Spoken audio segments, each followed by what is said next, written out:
الحمد لله نحمده ونستعينه ونستغفره ونؤمن به ونتوكل عليه ونعوذ بالله من شرور أنفسنا ومن سيئات أعمالنا من يهده الله فلا مضل له ومن يضلله فلا هادي له وأشهد أن لا إله إلا الله وحده لا شريك له وأشهد أن محمدا عبده ورسوله اللهم رب اشرح لي صدري ويسر لي أمري واحلل عقدة من لساني يفقه قولي أما بعد أعوذ بالله من الشيطان الرجيم بسم الله الرحمن الرحيم سورة الجاسية آية نمبر 22 بسم الله الرحمن الرحيم وخلق الله السماوات والارض او پیدا کړی دی الله تعالی اسمانونه او ځمکې بالحق د حق سره ولتجزا تاکي بدل ورکی کل نفس هر یو نفس ته بما هغه څه کسبت چې کوم هغه کماو کړي وهم لا یظلمون او د چا سره به ظلم نه کیږي اسمانونه او ځمکې د انسان د پاره د ازمایش یو ځای دی څنګه چې زمونږ اگزام کیږي مونږ اگزامینیشن هال ته وردن نشو نو اگزامینیشن هال زمونږ لپاره د اگزام یو سنټر دی چې کوم کې زمونږ امتحان کیږي نو دغسې اسمان او ځمکه د انسان دپاره یو اگزامینیشن هال دی او انسان ته په دې وخت کې مهلت ورکو یو ټایم ورکو وخت مقرر د هغه د موت عمر ټایم دی چې په دې کې تا سره فری ویلم دی څه کول غواړې ستا مرضی دا شریعه دا اسلام دی دا دین دی قرآن دی دا الله احکام دی دا نبی علیہ السلام سنت دی او ستا مرضی ته څه کې او څه نه کې خدا هر څه یو مقرر وخت پورې د انسان سره ټایم وي هغې نه پس د هغه سره مهلت هم ختم شي او فری ویل چویس هم ختم شي وخلق الله السماوات والارض او پیدا کړي دی الله تعالی اسمانونه او ځمکې بالحق with a purpose داسې بې وجه نه دي جوړ د دې یو پرپز دی ولتجزا تاکي بدل ورکی کل نفس هر نفس ته بما هغه څه کسبت چې کوم هغه کماو کړي وهم لا یظلمون او د یو کس سره به ظلم نه کیږي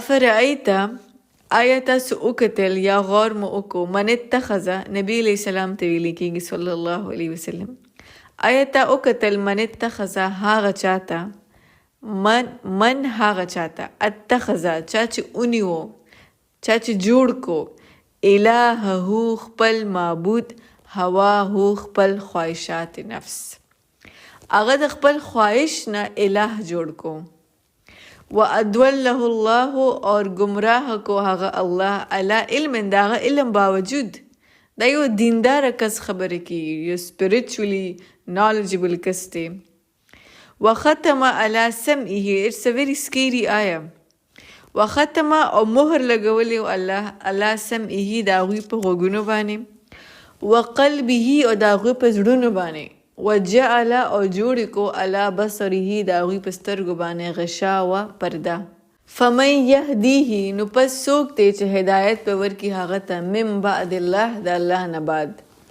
افلا تذکرون آیا دوی نصیحت ناخلی نو آیا تاسو نه دي کتي هغه کس ته من اتخذ چا چې جوړ کو الهه خپل معبود هواه خپل خواهشات نفس دې کس لپاره د بت ضرورت نشته چې دغه مخامخ بت پروت دی او هغه ته سجده کوي نه بت خو بیا مونږ ماتولی شو اخو ماتې دی شي خو دا زړه چې کوم خواهش دا په زړه کې دومره ډیپلی امبیډډ دی چې دا خو ماتېدل دا خو سرجیکل هارت سرجری سره هم دا نه ختمیږي د هر خواهش منل خواهشات نفس د خپل خواهش نه خپل الہ جوړول چې څه زړوي بس هغه کول د دې کس مین ګولز ان لایف دا دي چې بس خپل ځان خوشاله کړم خپل ځان سیټل کړم نو ماټر واټ چې څوم کیږي ادي کیږي آی ډونټ کیر که په حلالي که په حرامي خو چې زما خو زه سیټل شم زه خوشاله شم هی از obsessed with himself د خپل ځان لپاره هر حد پورې تلی شي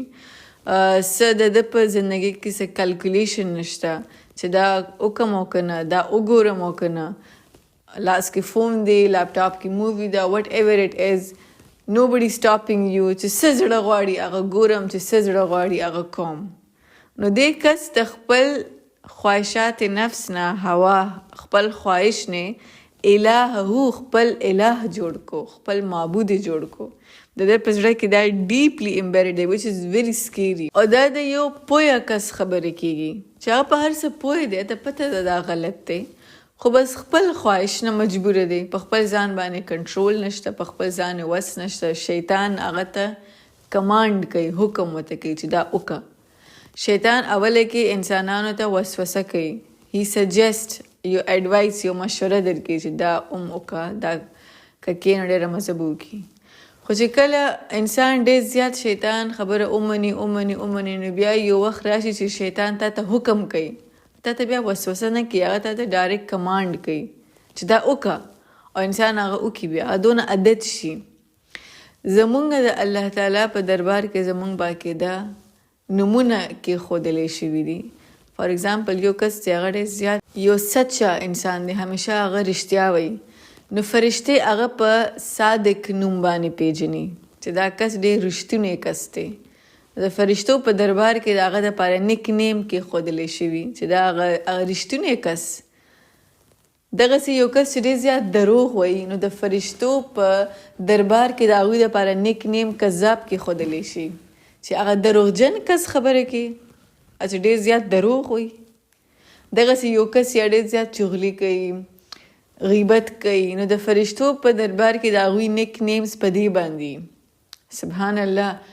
نو موږ له پکار دی چې موږ دا سوچ کو چې انسانان زمونږ نیک نیمز د فرشتو په دربار کې به صحیح بیکاز فرشتې لیټرلی موږ ډسکس کوي. یو کس ډېر زیات دعا کوي الله ته په هر صورت کې هی میکس لانګ دعاز اوږده دعاګانې کې عادت هر مونځ نه پس دعا کوي تهجد ته پاسې دعا کوي اذان نه پس دعا کوي باران کې دعا کوي.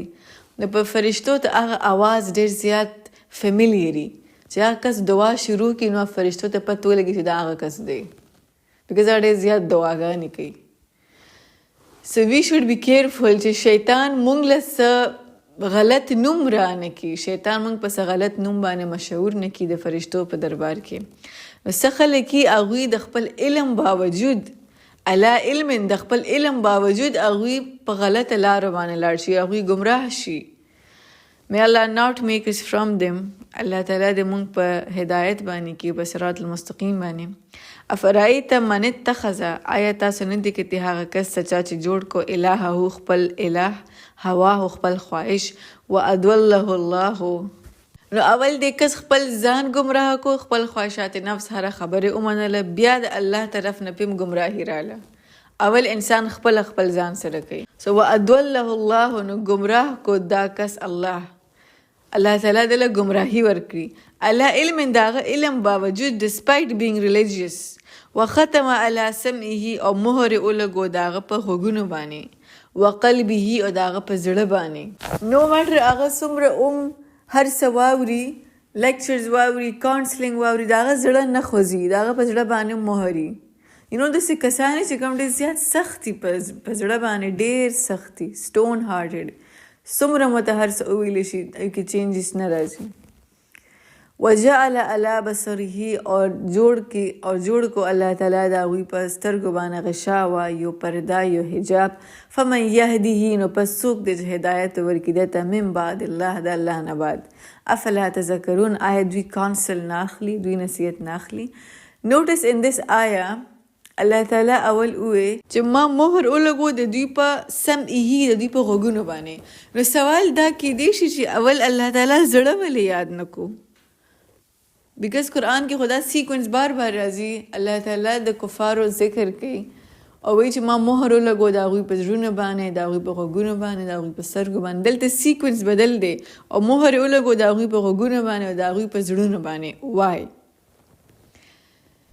Because it's an interesting question and د دې جواب دا دی چې اول خو الله تعالی د دوی په غوږونو باندې ځکه مهر ولګو بیکاز چې کله د انسان په غوږونو باندې مهر ولګولی شي د هغه زړه اتوماتیکلی سیل شي لاک شي بیکاز زړه ته لاره د غوږونو نه تللی ده د هدایت لاره د غوږونو نه تللی ده هیرینګ نه. نو چې یو کس نه اوري نو هغه په زړه کې بس څه خبره پرېوځي. موږ وایو د دې کس خبره په زړه ولګېده، نو په زړه هله ولګي چې ته یې واورې. نو د سره اوري نه د هغه د هغه حساب هغې په یو غوږ او نه په بل وباسم، او د هغه زړه ته هېڅ څه نه ځي، د هغه غوږونه سیل دي، د هغه زړه هم سیل دی. بل په دې صورت کې الله تعالی ان د بګیننګ اف د سوره آیه نمبر 8 کې الله تعالی وی یسمع آیات الله، دوی اوري د الله آیتونه، تتلا چې کم تلاوت کیږي علیه په دوی باندې، ثم بیا یسرو دوی مذاق اڑاوي، مستکبرن او دوی تکبر کوي، کأن لم یسمعها گویا کې چې د سره نه اوریدلی. In the beginning of the surah Allah Ta'ala says چې دوی زما د آیتونو چې دوی واوري نو دوی مذاق اڑاو کی. نو چې د مهر خبره رااله په دې صورت کې نو اول الله تعالی د دوی په غوږونو باندې مهر ولګو چې ښه تاسو آیتونه اورئ او بیا د هغې مذاق اړوئ نو د سره اورئ ما. اینډ سبحان الله مونږ داسې خبرې نشو کولی. ما ته نه دی یاد چې 15 منټ مخکې ما څه خبره وکړه، په لیکچر کې ما څه خبره وکړه. که زه تاسو نه تپوسو کوم چې 15 منټ مخکې ما څه ووې نو تاسو ته به هم نه یاد، او که زه د خپل ځان باره کې سوچ کوم نو ټو بی آنیسټ ما ته خپله نه دی یاد چې 15 منټ مخکې ما څه خبره وکړه. بیکاز it's not possible, humanly it's not possible چې زه خپل خبرې یاد کم چې 10 minutes مخکې ما څه ووې، 15 minutes مخکې ما څه ووې، and it's humanly impossible. بل دا سیکوینس یادول چې د دې خبرې نه پس زه دا خبره کوم، د دې خبرې نه پس زه دا خبره کوم په یو لیکچر فارم کې اټس امپاسبل. دا خو بس یو فلو کې خلق رواني. But Allah Ta'ala Quran is so beautifully designed and so beautifully sequenced چې even نبی علیہ السلام دا آیاتونه وی but Allah Ta'ala دا په یو پراپر سیکوینس کې نازل کړي دي. د دې آیت چې اوس کوم مونږ ووې چې الله تعالی د دوی په غوږونو باندې مهر ولګو، د دې آیتونو نه 15 آیتونو مخکې دوی د الله تعالی د آیتونو مذاق اړاو کړو. 15 آیتونو مخکې دوی به چې کله د الله تعالی آیتونه واورېدل د اورېدو سره به پسې وخاندل. نو 15 آیتونو پس الله تعالی د دوی په غوږونو باندې مهر ولګو. سبحان الله، اولې ولا په غوږونو مهر ولګو. This is just one example out of 100 examples from the Quran. که موږ سوره بقره وګورو، په سوره بقره کې هم دغه سیم آیات دی چې الله تعالی د دوی په زړونو باندې مهر ولګو، بیا د دوی په غوږونو ولګو. هلته الله تعالی زړه ولې یاد کو؟ ختم الله علی قلوبهم وعلی سمعهم وعلی ابصارهم غشاوه، آیه نمبر 7 سوره بقره. Because د سوره بقره په شروع کې الله says ذالک الکتاب لا ریب فیه، دا کتاب دی چې په کم کې شک نشته. شک په کم ځای کې پیدا کیږي؟ په زړه کې. هدل للمتقین، هدایت په کم ځای کې پیدا کیږي؟ په زړه کې. الذین یؤمنون بالغیب، ایمان په کم ځای کې ای؟ په زړه کې. نو د زړونو خبرې روانې وي او دې خلکو د هغې نه انکار وکړو، نو الله تعالی 6 آیتونه پس وی ختم الله علی قلوبهم، ما مهر ولګو د دوی په زړونو باندې. سبحان الله. Nobody talks like this or it's impossible چې موږ داسې خبرې وکړو، سیکوینس هم مینټین وساتو او هغه خبرې هم یاد وساتو چې دې نه پس دغه ویل دي او دا شوي. Only Allah subhanahu wa ta'ala can do this. وقالو او دوی وی ما هي چې نه ده هي دا زندگی الا مگر حیاتنا الدنیا، زمونږ دنیاوي زندگی. دا د دوی یو ډېر زیات پخته یقین و چې بس دا ژوند دی، دا اوس چې کم دی د دې نه پس نور څه نشته، همدغه ژوند دی. دا د هندوز او د بودیسټ هم دا پوخ ایمان دی چې زمونږ همدغه زندگی د دې نه پس بله زندگی نشته. او د مشرکین مکه ټول آیډل ورشپرز څونه چې بت پرست دي د هغوی همدغه ایماني همدغه یقیني چې زمونږ همدغه زندگی د دې نه پس بل نشته. وقالو اور هغوی وی ما هي چې نه ده دا زندگی الا مگر حیاتنا الدنیا، ژوند دی د دنیا. نموتو مونږ مړه کیږو و نحیا او مونږ ژوندي کیږو و ما یهلکنا اور نه مونږ هلاک کیږو الا مگر الدهرو زمانه د وجې. الله مونږ نه مړه کوي، ټایم مونږ مړه کوي، ټایم. فزیکل او کیمیکل چینجز د وجې زمونږ ژوند هم دی او زمونږ مرګ هم دی او زمونږ هلاکت هغه صرف او صرف زمونږ د یو ټایم اټس جسټ ا میټر اف ټایم ان ا سپین اف ټایم. مونږ خو د زمانې په گردش کې یو او د هغې نه به مونږ هلاک کیږو. نه الله شته دی چې انسان ته موت ورکړي او نه څه فرشته وغیره شته چې هغه راشي او مونږ ته موت راکړي. سو وقالو اور هغوی وایي ما هي الا حیاتنا الدنیا چې نه ده دا زندگی مګر حیاتنا الدنیا ژوند دی د دنیا. زمونږ هم دغه یو ژوند دی د دنیا.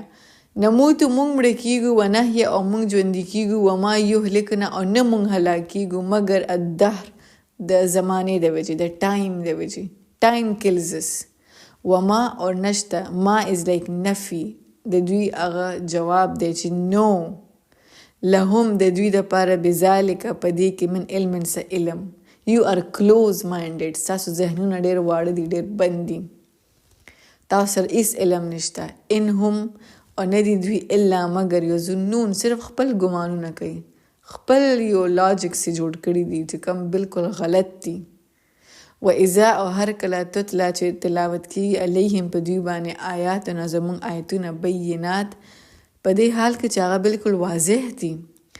ما کانا نو نه دوی نو نشته ما کانا نو نشته حجتهم د دوی دلیل الا مگر اندا چې قالو دوی ووایي قالو تو چې تاسو راوړئ بآبائنا زمونږ آبا و اجداد ان کنتم صادقین اگر تاسو رښتونی یې. چې دوی ته کله د قرآن آیتونه به پړاوېدل نو دوی به زر ووایي که دا رښتیا دي نو زمونږ آبا و اجداد راوله هغه راژوندي که ته رښتیا وایي. قل یا رسول الله دوی ته ووایه آبا و اجداد پرېږدئ الله تعالی به اول تاسو راژوندي کوي. الله یحییکم الله به راژوندي کوي تاسو ثم بیا یمیتکم بیا به مړه کوي تاسو ثم بیا یجمعکم بیا به جمع کوي تاسو الی یوم القیامه د قیامت ورځ ته لا ریب فیه نشته څه شک په هغې کې ولکن اکثر الناس لا یعلمون لیکن اکثر خلک دوی نه پوهېږي دوی سره علم نه